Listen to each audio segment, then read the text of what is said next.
경남 거제 출신 서일준 의원입니다. 국방부 장관님께 몇 가지 여쭤보겠습니다. 장관님, 이 해병대 사건이 입건 전 조사입니까? 아니면 수사입니까? 입건 전 조사입니다. 조사죠? 예.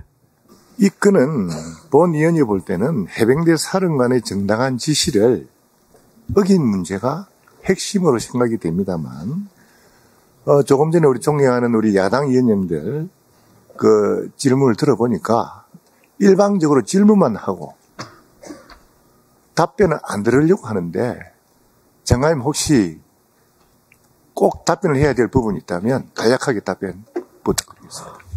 예, 두 가지로 구분해서 말씀드리면은, 첫 번째는, 해병대 수사단에서 조사를 하고 보고한 내용이,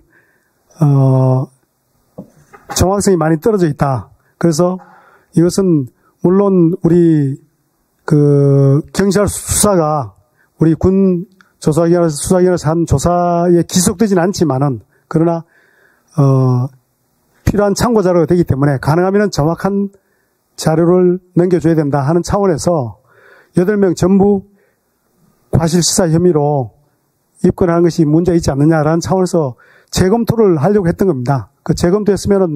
재검토하고 나서 이첩하면 문제될 거 없었는데, 그 과정에서 이첩을 잠시 보류하라고 했는데 그것을 지시를 따르지 않고 이첩을 한 수사단장의 항명에 문제가 있다고 보는 겁니다. 두 가지로 구분해서 생각하시면 될 것 같습니다. 네, 잘 알겠습니다. 통일부 장관님.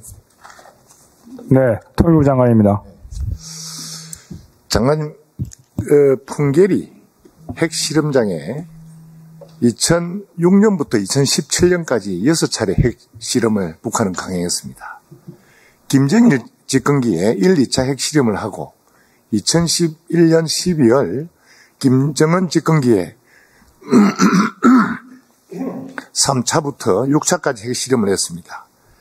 가장 강력한 핵실험은 문재인 정부 집권 직후인 2017년 9월의 6차 핵실험으로 확인이 됩니다. 이 내용 알고 계시죠? 네, 알고 있습니다. 그간 북한 핵실험은 그동안 주로 안보 이슈로 여겨졌지만 방사능 물질이 지하수로 유출돼 확산될 위험이 크기 때문에 인근 북한 주민과 탈북민 또 우리나라 국민 전체의 생명과도 직결되는 문제입니다. 이 점에 주목하고 대책도 세워야 한다고 생각합니다. 장관님 동의하시죠? 네, 동의합니다.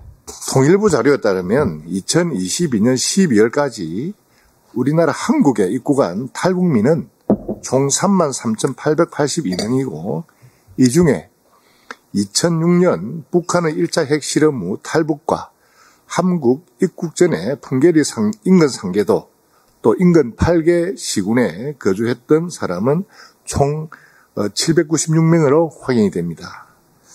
통일부는 북한 이탈 주민 지원 재단 운영 사업의 의료 지원 사업 예산으로 한국원자력의학원에 의뢰하여 길주군 일대 출신 탈북민들에게 방사선 피폭 검사를 2017년에 30명, 2018년에 10명, 총 40명 실시했습니다. 이 내용 알고 계시죠? 네, 알고 있습니다. 피폭 검사 결과 혹시 확인해 보셨습니까? 네, 확인했습니다. 예.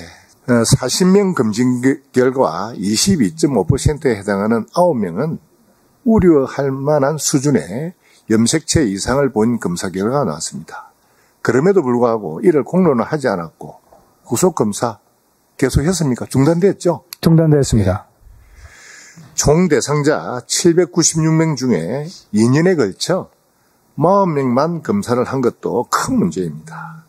2018년 당시 관련 예산은 10억 원이 편성이 됐고 8억 4천만 원만 집행이 되었습니다. 예산이 남았음에도 고작 40명만 검사를 한 것입니다. 장관님, 이 부분에 대해서는 어떻게 생각하십니까? 네, 그 부분은 필요시 더 추가 검진을 해야 된다 이런 생각을 하고 있습니다. 전수조사 해야 되는 거 아닙니까? 그렇습니다. 해야 되는 거 아닙니까? 2018년 이후 중단된 검사는 윤석열 정부 출범 이후에 올해 재개되었죠? 네, 재개되었습니다. 당연히로 생각합니다. 그러나 잘못된 정책에 대해서는 반드시 짚고 넘어가야 된다고 생각합니다. 40명 검사 결과 염색체 이상이 있음에도 공론화하지 않은 점 반드시 관련자 징계를 추진해 주십시오. 또 796명에 대한 전수 계획과 향후 북한에 대한 조사 요구 및 국제적 대응 방안을 수립해서 국회에 보고해 주시기 바랍니다. 네, 보고하도록 하겠습니다. 인권위원장 계십니까? 예, 나와 있습니다. 인권위원장님, 북한 인권도 소관 업무 맞으시죠? 예, 그렇습니다. 맞으시죠? 네. 그런데 인권위원장님은 우리 국내에서 일어나는 건 사사건건 다 말씀을 하시던데 북한 인권에 대해서는 이리저리 다 피해 다닙니다. 인권에 대해서 어떻게 생각하십니까? 그 부분은 약간 오해를 하고 계신 게 아닌가 생각하는데요. 인권위원회는 아니, 이 북한 인권, 이 네. 문제에 대해 어떻게 생각하시느냐고요? 매우 중요한 우리 대한민국의 인권 중에 중요한 일부라고 생각합니다. 그러면 이 내용을 충분히 인권 입장 발표해야 되는 거 아닙니까? 저희들 필요할 경우 필요할 경우가 아니고 이렇게 사실이 밝혀졌잖아요. 그럼 인권위에서 발표를 해야죠, 입장을. 저희들 필요할 때마다 어떻게 북한 인권만 나오면 이리저리 피해 다닙니까? 피해 다니고 있지 않습니다. 입장 발표하실 거죠? 예, 저희들 항상 검토하고 그럴 용의가 돼 있습니다. 예. 행안부 장관님 계십니까? 예. 장관님, 정률성 기념공원 관련해서 몇 가지 질의드리겠습니다. 네. 정률성은 1939년 중국 공산당에 가입을 했습니다. 현재 중국 인민해방군 행진곡인 팔로군 행진곡과 북한의 조선인민군 행진곡을 작곡했습니다. 6.25 때 자유민주주의를 수호하는 우리 수많은 국군을 살상하고 또 우리 국민을 죽인 우리 인민군 또 중공군의 군가를 작곡한 사람을 기념한다는 것은 저는 상식적으로 도저히 납득이 되지 않습니다. 더욱이 이런 사람에게 문재인 정부에서 국가유공자 서훈을 추진했다라고 하는데요. 정말 황당합니다. 장관님 어떻게 생각하십니까? 그 부분에 대해서는 주무부처인 국가보훈부에서 잘 검토를 하고 있는 것으로 알고 있습니다. 장관님, 지자체 사무에 대해서 공익을 해친다고 인정되면 행안부 장관께서 지방자치법 제188조 제1항에 의해서 시정명령할 수 있는 포괄적 규정이 있습니다. 최근에 행안부에서 사실관계 확인에 착수한 것으로 알고 있는데요. 확인만 할 것이 아니라 행안부 차원의 조치가 있어야 될 거 아니겠습니까? 예, 저희가 자료를 좀 요청해 놓은 상태고요. 자료를 검토해서 자치사무에 대해서는 위법사항이 있는 경우에 한해서 행안부에서 감사를 실시할 수 있습니다. 그래서 만약 위법사항이 발견이 되면 그때 감사 여부를 검토해 보도록 하겠습니다. 네.